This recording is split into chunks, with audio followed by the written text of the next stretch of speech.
ended around 2:30 this morning local time. Police tell our affiliate in Dallas that the suspect has been, quote, neutralized. The police chief says that suspect was barricaded inside a parking garage, exchanging gunfire with officers. This from an elevated position. Now, we do not know if he was shot by police or if he took his own life. Here's a bit of what the officers were dealing with. The suspect that we are negotiating with, that has exchanged gunfire with us over the last 45 minutes, has told our negotiators that the end is coming and he's going to hurt and kill more of us, meaning law enforcement, and that there are bombs all over the place in this garage and in downtown. So we are being very careful in our tactics. But once again, police tell our affiliate in Dallas that the suspect has been neutralized. 3 other people are being questioned, according to the police chief. Now, this all started around 9 last night in downtown Dallas when rifle fire rang out near what had otherwise been a peaceful demonstration against this week's police shootings in both Minnesota and Louisiana. Again, 11 officers were shot, and of those, 5 have died. 4 are from the Dallas Police Department.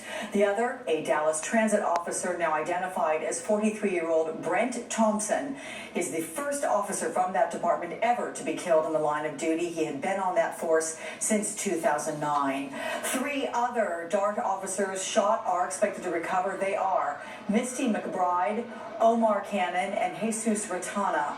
And right now, police believe the attack was coordinated, those suspects working together with their rifles and positioning themselves in strategic locations right near the route of those protests.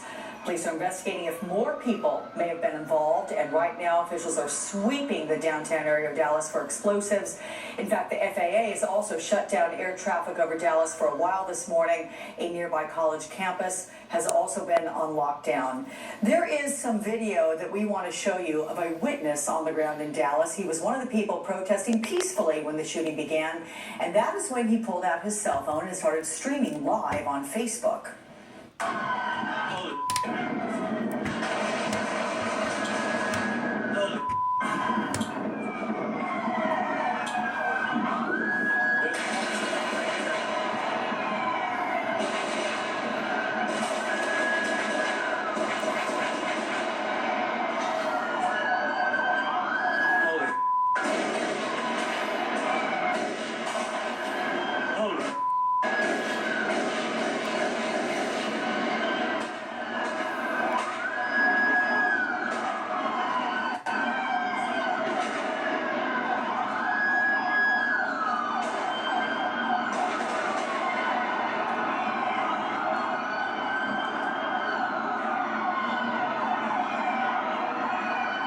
They're shooting right now, and there's an officer down.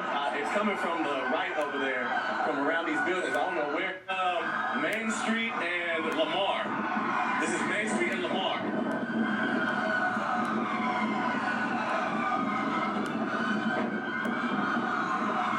There's an officer down.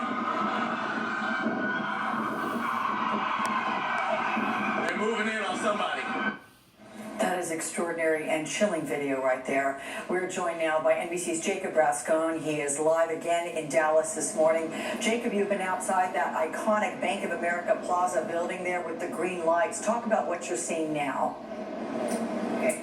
It is incredible, Alex. And just now at this hour, what we're seeing are people who still, and if we zoom in behind, you're going to see a few people there gathered in front of the bus station, and they're waiting for their cars. They say they're determined to wait until the bomb sniffing is over with, but that, we're told, is going to take a while. If we pan over to the right, you're going to see the officers here that have been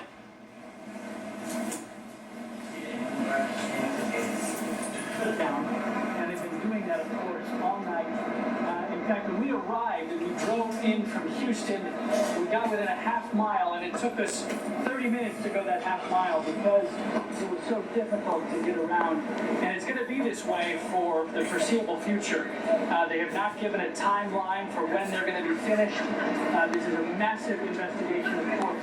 You're going to see a reached out to ATF, to the FBI, and they are just getting their investigation started. And really, it isn't over from what they were initially trying to do, which was to see if the claims of this person that there were bombs around the area are valid. And so they're taking him at his word, and they're going around and sniffing and looking with the dogs, with their personnel, to see if there are any explosives in the area.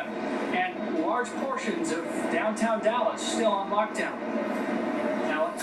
All right, thank you so much, Jacob Rascon, right there near Main Street in Lamar in downtown Dallas, the epicenter of this horrific event this evening. All of this is going on with the president abroad at a NATO summit, and we are joined now by NBC's Ron Allen. He is covering the president's trip in Warsaw for us. And Ron, we understand that the president has been briefed on the situation in Dallas this morning. Indeed, yes, and the White House has offered its full support, whatever it can do to help the people of Dallas, the law enforcement community there. As a practical matter, that would mean, of course, the FBI, the ATF, and other federal law enforcement agencies would step up. No surprise there, of course.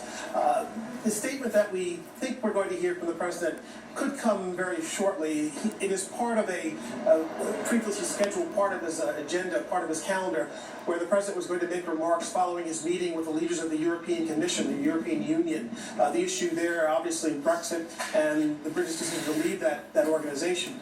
But given what's happened in Dallas, given the magnitude of it all, and given the president's obvious concerns about so many issues that come to bear given what's happened there, that's why we're anticipating that the president will have something to say fairly soon about that, about what's happened in Dallas. Last night, you'll recall, obviously, that when he arrived here in Warsaw, he took the very extraordinary step of getting off of a plane and walking in front of the camera to talk about how deeply troubled he is by the shootings that have happened in Minnesota and in Baton Rouge lately. But he also tried to balance his remarks by expressing his support for law enforcement. This is a president who has in the past been criticized by law enforcement and others for supporting the protesters instead of the cops on the streets. The president, in his remarks, made it clear that he believes that police officers have a difficult job, that they face danger, that they have the right to go home to their families every day, just as everyone else does.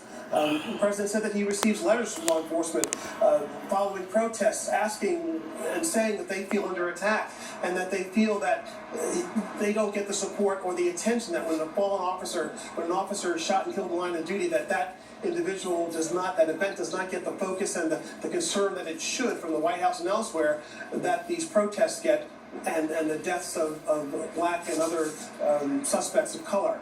So there's some tension there. Another reason why we would expect that the president will speak to this horrific sequence of events in Dallas. Again, very soon we expect them to happen, Alex, here at a summit meeting that is and will be devoted to issues of global security, of the war against ISIS, of the British decision to leave the EU, of the concerns that many European countries have of a much more aggressive Russia and Vladimir Putin. But given what's happened in Dallas, again, the president this morning, all this happened in Dallas at around 6 a.m., beginning around 6 a.m. local time here in Poland.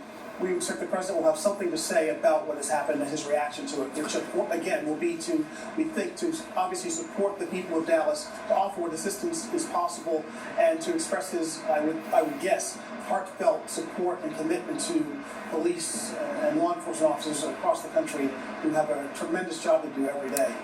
Alex? Heartfelt support indeed, Ron Allen. It was interesting listening to the president. He spoke with a level of gravity, almost sadness, and a twinge of frustration in his voice as he talked about this being an American issue. Let's bring in Cal Perry. Cal, with a good morning to you. I know we've learned so much over the course of this night from social media. Talk about the latest here, the live streaming, people uploading cell phone, live streaming on Facebook, Twitter. It's been extraordinary how social media has driven this conversation. So much of this played out live online as people with their cell phones at the protest started either Facebook living it or periscoping it, and police are going to be going through that video. Some of it is absolutely horrific. We saw that very emotional press conference from the police chief in Dallas who talked about the snipers basically creating a kill zone. They were triangulating their fire, and the video certainly bears that out. We are not airing all of the video that is coming in. Some of it is just simply too graphic. At one point you see a gunman on the street, so at some point one of those gunmen actually made it down down on the street. He goes behind a police officer and basically executes the officer with automatic gunfire. It's just horrific. But some of the images are incredibly moving. We have this from Parkland Memorial Hospital. And as I say Parkland Memorial Hospital, of course, the historical significance of this hospital cannot be understated. And you'll see here in a second, if we can pull this up, video up, police officers saluting